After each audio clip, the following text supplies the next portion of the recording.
All right, so my name is Mark Huber. Again, a 2009 graduate here. Get that. Currently, I work for a company called Hirsch-Vogel. We make aluminum and steel forgings for auto parts, primarily for European markets and also for Ford and Chrysler, Volkswagen and Mercedes, all those guys. So, let me tell you a little bit about myself. So I entered Ohio State in 2004 with plans to get an international business degree while focusing on Japanese.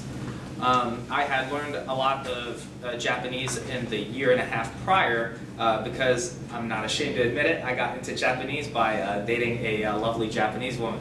So needless to say, my Japanese got pretty good pretty quick, and I tested in Ohio State into the third year program.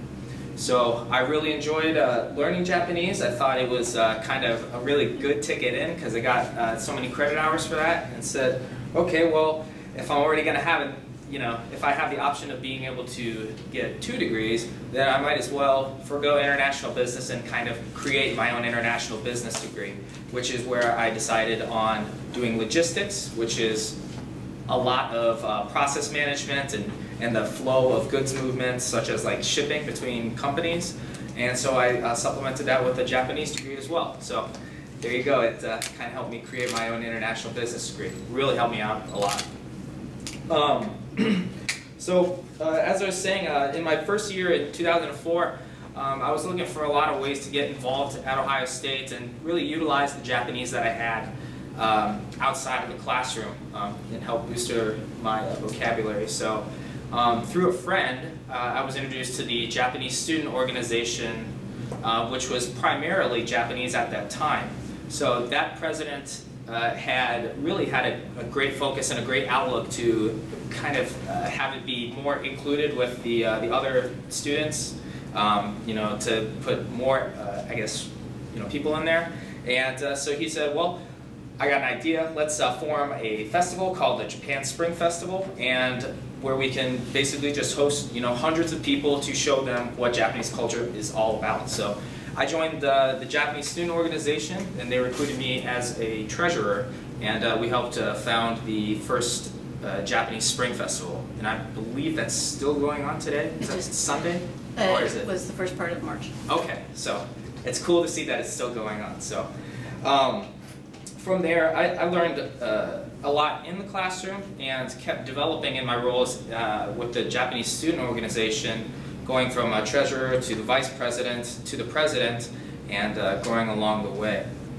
And being involved in that organization really pushed me to learn Japanese outside of the classroom, because it was a really good way to kind of apply the CCs that you learned, the vocabulary words that you learned, and then at the same time kind of learn what real life Japanese is all about, and really kind of get into the nuts and bolts of okay, well, these are how my friends talk and the slang portions of it. These are how the CCs apply to it, and you can substitute based off of that. So. While I was in a Japanese student organization, we did a lot of different things, such as we would match up a lot of the Honda families with tutors.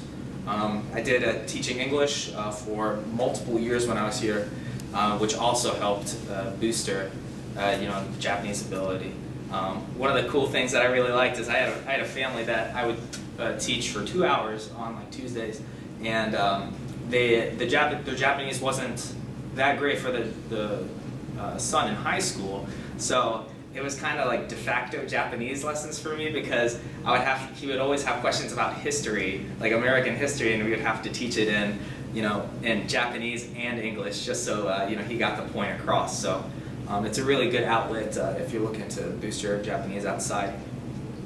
So. In about 2006 through 2007, I did a study abroad at the International Christian University in Mitaka, Tokyo, Japan for a year. Honestly, my first choice was Waseda, but I got rejected for that and went the ICU route, and it actually ended up proving to be a tremendously valuable experience for me.